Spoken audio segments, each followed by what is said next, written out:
వీళ్ళ మనస్తత్వమే ఆడంగి మనస్తత్వం. అందుకోసమే వాళ్ళ హీరోలకు ఆడవాళ్ళతో పెట్టుకుంటారు. నాది సుదీర్ఘమైన 24 ఏళ్ల ప్రస్తావం. నేను మ్యూజిక్ డైరెక్టర్ చక్రి, నేను ఇద్దరం ఒకటే రోజు పెట్టబట్టుకొని మధురానగర్, కృష్ణనగర్లో తిరిగినాం. ఆ ట్రావెలింగ్లో చాలా తిరిగినాం, చాలా చేసినాం. నేను ఆడంగి మీద అంటున్నది కేవలం ఆడోళ్ళ పేర్లతో సినిమాలు హీరోలు అనుకునే మేధావి దద్దమ్మ మేధావులారా. నెక్స్ట్ ఇక పవన్ కళ్యాణ్ గారి గురించి వద్దాం. వాడు చేసిన ప్రతి సినిమాలో ఒక ఆడంగి వేసం ఉంటుంది. ఓ చీర కట్టుకొని డాన్స్ స్టెప్పులు వేస్తాడు. యూ టేక్ ఎనీ మూవీ, ఖుషి తీసుకోండి, తాగుకుంటూ ఆడంగి వేసుకొని ఆవు అంటాడు.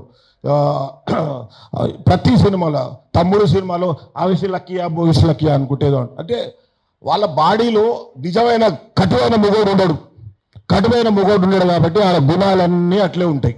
ఇలాంటి వ్యవస్థలో 24 సంవత్సరాలు ట్రావెల్ చేసుకుంటూ ముందుకు వస్తున్నాము అంటే ఇక మేము ఎన్ని అవమానాలు పడ్డామో. ఒక పెద్ద సినిమాలో నేను అసిస్టెంట్ డైరెక్టర్ కింద కూర్చోబెట్టినాను. పక్క నేను అప్పుడే రాసుకుంటుంటే, అంటే నేను రెసిడెన్షియల్ స్కూల్ స్టూడెంట్ కాబట్టి చదువు మీద బాగా ఇంట్రెస్ట్ ఉండే. తెలుగు రాయడం బాగొచ్చు. నా క్వాలిఫికేషన్ ఏంటి అంటే వారి సినిమాలో అసిస్టెంట్ డైరెక్టర్ కావడానికి తెలుగు రాయడం బాగొచ్చు, బొమ్మలు బాగా గీస్తాడు, ఆర్టిస్టు. అలా 2 రోజులు 3 రోజులు 5 రోజులు అయింది. ప్రొడ్యూసర్ కూర్చొని పాము అన్నాడు నన్ను. అంటే నేను కట్టెపట్టుకుని అటు ఇటు తిరుగుతున్న, భయం అవుతున్నా. పాము అంటే వణుకున్న భయం కదా. ఇట్లా చేపెట్టాడు, పాము అంటున్నాడు. ఎక్కడ తిరిగింది, ఇక్కడ పాము ఎక్కడ అని జరుగుతుంది. పాము అంటే వాళ్ళ భాషల్లో చేతుని ఇట్లా రాయడాన్ని పాము అంటారు. పామండి అంటారు. ఉట్టిగానే ఇట్లా చేయబెట్టి పాము అంటే నేను పాము ఆయన చెయ్యి గులగుల అవుతుంది, పాము అన్నాడు. ఇదేదిరా భయ్ అంటే దిస్ ఈజ్ పర్సనల్ ఎక్స్పీరియన్స్. ఆ ప్రొడ్యూసర్ పేరు లక్ష్మీ గణపతి ఫిలిమ్స్ అధినేత సుబ్రహ్మణ్యం గారు. నేను మళ్ళీ దాంట్లో వెనక ముందు ఏముండదు నాది. ఆయనతో పాటే నా జర్నీ 10 సినిమాలు కూడా చేసినాం. ఇలాంటి అవమానాల మధ్య తెలంగాణ ఉద్యమం వచ్చినప్పుడు తిరగబడ్డ తెలుగు బిడ్డ తిరగబడ్డ తెలంగాణ మన సీనన్న చేసిన సినిమాలో ఆ సినిమాని ప్రత్యేకంగా వీక్షించడానికి పోయినా నేను. ఆ సినిమా తిరగబడ్డ తెలంగాణ సినిమా ఇప్పుడు మన కాలేజీ టీవీ సినిమాలు అంతా చేసినప్పుడు నాకు చూడగానే అసలు మనం ఏడున్నాం రా, చిన్న షార్ట్ ఫిలిమే అది. మనం ఎక్కడున్నాము, మనం ఏ సినిమాలో పనిచేస్తున్నాము, ఎవరి కోసం పనిచేస్తున్నాము అని చెప్పేసి ఇది కాదు మనం చేయాల్సిన సినిమా. కేవలం 24 క్రాప్స్ పెట్టి నేను తెలంగాణ సినిమా చేస్తా. అదే రోజు వాళ్ళ సక్సెస్ఫుల్ మీట్ అవార్డు ఫంక్షన్లో అనౌన్స్ చేసినంత వరకు బాగానే ఉంది. మళ్ళీ నందన్ సిద్ధారెడ్డి సార్ దగ్గరికి పోయినా, ఇక వాళ్ళ దగ్గరికి పోయినా, శేఖర్ అన్న కూడా నా బంధుకు సినిమాకు ఆఫీసులో లాంచ్ చేశారు. ఇట్లా తిరుగుతున్న ప్రస్థానం జరుగుతుంది. కొన్ని 24 క్రాప్స్లో మన వీరాది వీరులు లేరు మనకి. అప్పుడు డిసైడ్ అయిన ఏదేమైనా సరే నా షూటింగ్లో ఇట్లా బోర్డు పెట్టిన కేవలం తెలంగాణ ప్రాంతం వాళ్ళకే ప్రవేశం అని. మనకేమవుతుంది అంటే హీరోలు, ఆర్టిస్టులు, టెక్నీషియన్లు వీళ్ళందరూ ఈజీగా తీసుకోగలుగుతాం. కొంచెం నాన్ స్కిల్ లేబర్ వస్తారు, లైట్లు మూసేవాళ్ళు కానీ, కాస్ట్యూమ్స్ పట్టుకోవాళ్ళు, ఫుడ్ వచ్చేవాళ్ళు. వాళ్ళని అడగలేం కదా మీ తెలంగాణ ఆంధ్ర. ఖచ్చితంగా అడిగితే ఏమంటాడు, మాకు అమ్మమండి అంటాడు. ఏమంటే కొట్టేసుకొని పోతుంది అన్నట్టు. దయచేసి మీ ఆధార్ కార్డులు ఇవ్వండి, లేకపోతే ఇంత నిక్కచ్చిగా చేసిన ఆ సినిమా ఫైనాన్షియల్గా సక్సెస్ అయిందా పక్కన పెడితే మీకు 10 జిల్లాల మీద వచ్చిన బ్రీత్లెస్ సాంగ్ ఉంటుంది కదా, పూసిన పున్నమి వెన్నెలమైన తెలంగాణ వీణ. ఆ పాట సృష్టికర్త నేను. గోరేటి వెంకన్నను ఎంత అంటే గోరేటి వెంకన్న లేకపోతే ఆ పాట లేదు. గోరేటి వెంకన్న నా ఆలోచనలకి, గోరేటి వెంకన్న ఇచ్చిన పదాలకి ఆ మ్యూజిక్ డైరెక్టర్ కార్తీక్ సాకేత్, అందులోనే సిద్ధారెడ్డి సార్ అద్భుతమైన పాట. మొన్న ఒక పాట వినిపిస్తే ఈ పాట నాకు ఇవ్వండి అని ఒకరు అడిగారు సార్. అంటే ఇది సినిమా రిలీజ్ అయిందిరా అని చెప్పి. తెలంగాణ సాయుధ పోరాట వీరులు అందరూ ఉన్న సినిమాని ప్రతి ఒక్కరు, రావినారాయణ రెడ్డి గారి దగ్గర నుంచి ఆరుట్ల రామచంద్రరెడ్డి గారు, ఇట్లా బండి యాదగిరి, ప్రతి ఒక్క ఔన్నిత్యాన్ని పాడుకుంటూ మన సిద్ధారెడ్డి సార్ రాసిన పాట ఇప్పుడు మా గూస్ బంప్స్ వస్తాయి. ఆ పాట నేను మళ్ళీ త్వరలో రీ రిలీజ్కి పోతున్నాను. ఇది ఒక క్లుప్తంగా చెప్తున్నాను. ఇక వాళ్ళ పరిస్థితికి వద్దాం. పెద్ది అని నిన్న మధ్య వచ్చిన సినిమా. నేను దానికన్నా మాట్లాడకుండా ముందే ChatGPT మొత్తం సెర్చ్ చేసిన, మన గూగుల్ అంతా చేసిన. పెద్ది అనే పదమే లేదు. పెద్ద మాండలికంలో పెద్ది అనొచ్చు. దేవుడు మావయ్య అంటారు. మావయ్య పదమేడు ఉంది నాయన. మామయ్య MAMAIYA IAH పట్టువారు మావయ్య అంటారు. సో నీ మాండలికంలో నువ్వు మాట్లాడుకుంటేనేమో అది ఓకే, నా మాండలికంలో నేను మాట్లాడుకుంటూ వచ్చిన బాధ ఏంటి నీకు? నీ మాండలికంలో మావయ్య అయినప్పుడు నా మాండలికంలో ఇరుపుగాయితం అవుతుంది, బలగం అవుతుంది, పుస్తమెట్టెలు అవుతాయి, భాషింగాలు అవుతాయి, రేపు 100 సినిమాలు వస్తాయి. ఇక్కడ గమనించాల్సింది ఏంటంటే వాడు చెప్పిన విషయాన్ని ఇంకో రైట్ అయితే మన తప్పండి. ఇంకొక గమ్మత్తైన విషయం జరిగింది ఏంటిదంటే ఈ ఇరుపుగాయితం దగ్గర ఒక సినిమా టైటిల్ రిలీజ్ కావడానికి ఒక చిన్న ఫంక్షన్ చేస్తారు.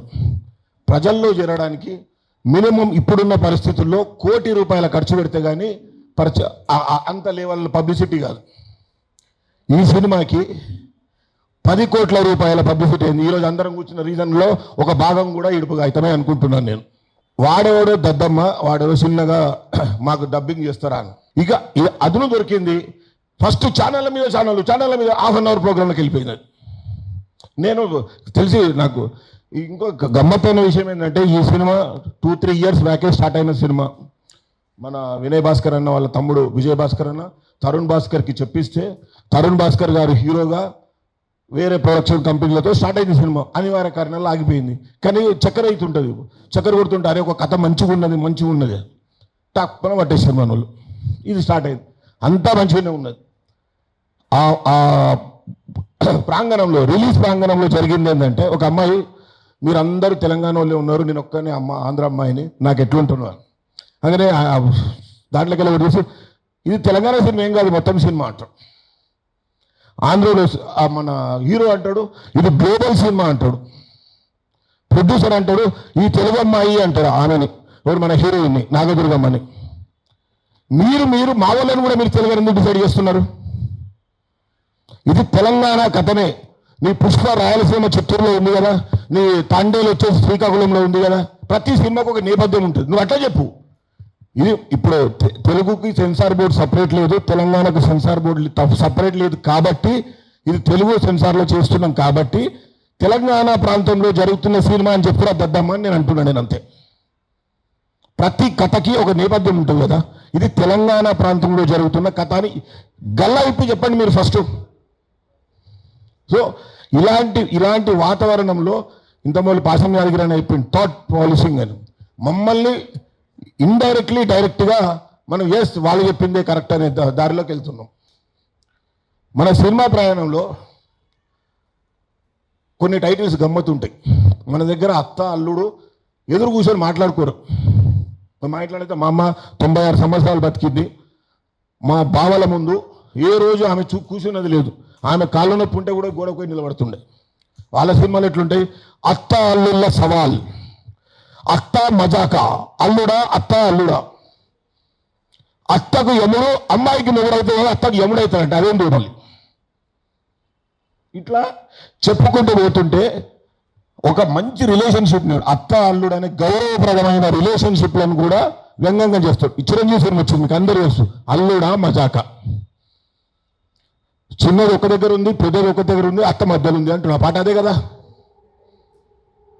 ఇలాంటి సంస్కృతిని మన నెత్తిలో పిచ్చి నింపి నింపి నింపి నింపి మేము ఏదైనా కథ చెప్పేవారు కానీ బిర్యానీ బాగా వచ్చిందిరా అంటాడు. పెసరట్టు విన్నారు, మాకెందుకు రా పెసరట్టు వద్దేది, నాకు నేను ఉప్మనే తింటా, నేను గట్కనే తింటా, దానికి కూడా వేధింపులే స్టార్ట్ అయ్యే రోజులుండే. ఇలాంటి పరిస్థితుల్లో తెలంగాణ వచ్చిన తర్వాత నేను నిక్కచ్చిగా చెప్తున్నాను, తెలంగాణ సినిమాకి ప్రత్యేకమైన సదుపాయాలు రాలేదు. సినిమా హిట్ అయినాయి. ఇప్పుడు V6లో మన తెలంగాణ యాసలో న్యూస్లు చల్లగానే వాడు అన్ని ఛానల్లో స్టార్ట్ చేసాడు. V6లో పాటలు తీయగానే వాడు ఇంకో అన్ని పాటలు తీస్తాడు. ఏదైనా ఈ దాసరి నారాయణరావు తీస్తాడు ఒసై రాములమ్మ, అది హార్ట్ఫుల్ సబ్జెక్ట్. అప్పుడు నక్సలిజం రగులుతున్న సబ్జెక్టు, ఆ సబ్జెక్టులు కూడా మావే రావాలి, డబ్బులు కూడా మాకే రావాలి. ఇంకో పెద్ద మనిషి ఉన్నాడు ఇక ఆయన కూడా అంతే. అంటే ఇక్కడ చెప్తున్న విషయం ఏంటంటే తెలంగాణ కల్చర్ అవసరమే, వానికి తెలంగాణ కథ అవసరమే, తెలంగాణ ప్రాంతం అవసరమే, కానీ అది తెలుగు సినిమా కాదు, తెలంగాణ సినిమా కాదు. అది మీ అందరికీ ఇక్కడ నా వేదన, నా బాధ ఎందుకు చెప్తున్నాను అంటే మీరు రుద్దిందంతా మేము అనుభవించినాము, మేము చెప్పింది వినండి అంతే. ఒకవేళ చూడబుద్ధి అవుతుంది చూడర్రి, చూడబుద్ధి కాకుండా చూడకుర్రి. ఒక సినిమా వెనకాల 5-6 సంవత్సరాల కష్టం ఉంటుంది ఒక డైరెక్టర్కి, కొత్త డైరెక్టర్కి ఎస్పెషల్లీ. ఒకడు కథ నచ్చుతాడు, బామ్మర్ది గారు వస్తాడు, ఈ కథలో ఐటమ్ సాంగ్ ఉంటే బాగుంటుంది అంటాడు. వాడు వచ్చి అరే మా అన్నయ్య కొడుకున్నారు కదా వాడిని కూడా ఒక క్యారెక్టర్ ఇవ్వండి అంటాడు. అది ఎందుకు ఇస్తాం మనం కథ రాసుకున్నప్పుడు? ఇది ఎందుకంటే వాడే డబ్బులు పెడుతున్నాడు కాబట్టి మనం వింటూ పోవాలి. ఇప్పుడు దీనికి ప్రత్యేకంగా గవర్నమెంట్ కూరుకొని అప్పుడు ఏమన్నారు అంటే 10 ఏళ్ళు జరిగితే కానీ మన పూర్తి ఇడుపు కాగితాలు లేవు కాబట్టి 2 FDCలు పెట్టుకుందామన్నారు. 2 FDCలు వచ్చిన తర్వాత కూడా తెలంగాణ సినిమాకి ప్రత్యేక రాయితీలు అంటూ ఏమీ లేవు. కొన్ని చాలా రాష్ట్రాల్లో, ఈవెన్ మధ్యప్రదేశ్లో లాంటి రాష్ట్రాల్లో, ఇంకా కేరళ, కొన్ని రాష్ట్రాల్లో చిన్న సినిమాలు తక్కువ బడ్జెట్తో సినిమాలు చేస్తున్నప్పుడు ఖచ్చితంగా గవర్నమెంటు ప్రొడ్యూసర్కి ఒక రాయితీ ప్రకటించింది. ఇప్పుడు పాత గవర్నమెంట్ కానీ కొత్త గవర్నమెంట్ కానీ రేపు 2.5 సంవత్సరాలు వచ్చే తర్వాత వచ్చే గవర్నమెంట్లు చేయాల్సిన పని అది. అప్పుడు మాలాంటి చిన్నోళ్ళు పెద్దోళ్ళు అందరూ ఎవరికి నచ్చిన సినిమా చేసుకుంటూ పోతారు. దర్శక నిర్మాతలకి, హీరోలకి, హీరోయిన్లకి చెప్పేది ఏంటిదంటే కథ నేపథ్యం ఏందో అది చెప్పుకోండి.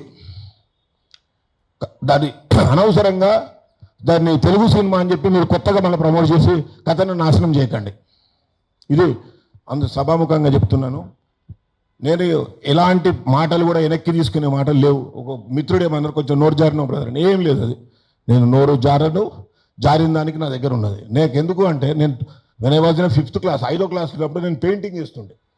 మాకు అల్వార్ సార్ అని ఒక సంస్కృత మాస్టర్ ఉన్నాడు. మాకు రెసిడెన్షియల్ స్కూల్లో పెయింటింగ్ వేయరా అంటే ఒకరికేమో చిరంజీవి ఫోటో ఏమన్నారు, ఒకరికేమో NTR, ఇట్లా వాళ్ళే డిసైడ్ చేసి సినిమాల పేర్లు ఇచ్చి, అది మా చిత్రలేఖనం పోటీ. దాంట్లో నేనేం చేసిన, శోభన్ బాబు తీసి దేవుడు మామయ్య అని రాసిన. శోభన్ బాబు ఫోటో బాగానే ఉన్నది, టైటిల్లో మావయ్యకు బదులు మామయ్య రాష్ట్రం నాకు ప్రైజ్ చేయాలి. అప్పటి నుంచి నాకు మంట స్టార్ట్ అయింది. చాలా రోజులుగా తెలుగు సినిమా, తెలంగాణ సినిమా అనేది ఖచ్చితంగా అయినా 2 పార్శ్వ ధృవాలే. 2 దాని సోయి దాందే, దీని సోయి ఇది. మీరు దర్శక నిర్మాతలారా మీరు కూడా మీరు చేస్తున్న సినిమాని గర్వంగా చెప్పుకోండి. తెలంగాణ ప్రాంతంలో జరుగుతున్న సినిమా, ఆంధ్ర ప్రాంతంలో జరుగుతున్న సినిమా, రాయలసీమ చెట్లు కొట్టుకునేటోనికేమో, అడవి సంపద దొంగ చేసినకేమో మన ప్రభుత్వం వచ్చి ఉత్తమ నటుడు అవార్డు ఇస్తారు. గదరని ఆత్మ ఏం కొట్టుకుందేమో నాకు అర్థం కాలే. ఇంతమూలు జాతీయ అవార్డులు వచ్చే దాంట్లో కొంచెమైనా సమాజానికి ఉపయోగపడే అంశం ఏమైనా ఉందా అని చూసుకొని అవార్డులు వచ్చేటి. స్మగ్లర్ లిటరల్లీ, నాకు ఎవరి మీద ద్వేషాలు లేవు, ఎవరి మీద లిటరల్లీ ఒక అడవి సంపదను కొల్లగొడుతున్న దొంగకి ఉత్తమ నటుడు అవార్డు ఇస్తే, ఇప్పుడు వేరే కథ రాసుకునేటప్పుడు అదే వాడు చిత్తూరు అడవిలు నరికిండు కాబట్టి మనం కరీంనగర్ అడవిని నడుకుదాం, వీళ్ళకెళ్ళి ఒక కథ తీద్దామంట. గవర్నమెంట్ కూడా ఆలోచించాల్సిన విషయం ఇది. చివరిగా ఫస్ట్ తెలంగాణ బిడ్డలకి ఎవరో ఆంధ్రోలు ఏమో చేసిన దానికి అత్యధికంగా ఆవేశం పొందాల్సిన పని లేదు. ఇరుపు కాగితం అనే సినిమా నాకు స్టోరీ తెలుసు, దాన్ని బట్టి నేను నా స్నేహితుడే మిత్రుడు, అద్భుతంగా సినిమా ఉంటుంది. అది ఖచ్చితంగా బలగం రోజుల్లో హిట్ అవుతుందని నేను మనస్ఫూర్తిగా నమ్ముతున్నాను. ఆ ప్రొడ్యూసర్లకి వాళ్ళకు కూడా నేను ట్రై చేస్తున్నాను, ఒకసారి మీరు ప్రెస్ మీట్ పెట్టి తెలంగాణ నేపథ్యంలో ఉన్న సినిమా అని చెప్పుకుంటే గౌరవం పెరుగుతుంది, రెస్పెక్ట్ ఇప్పుడు వచ్చిన రెస్పెక్ట్కి డబల్ అవుతుంది అని చెప్పాను. Thank you very much.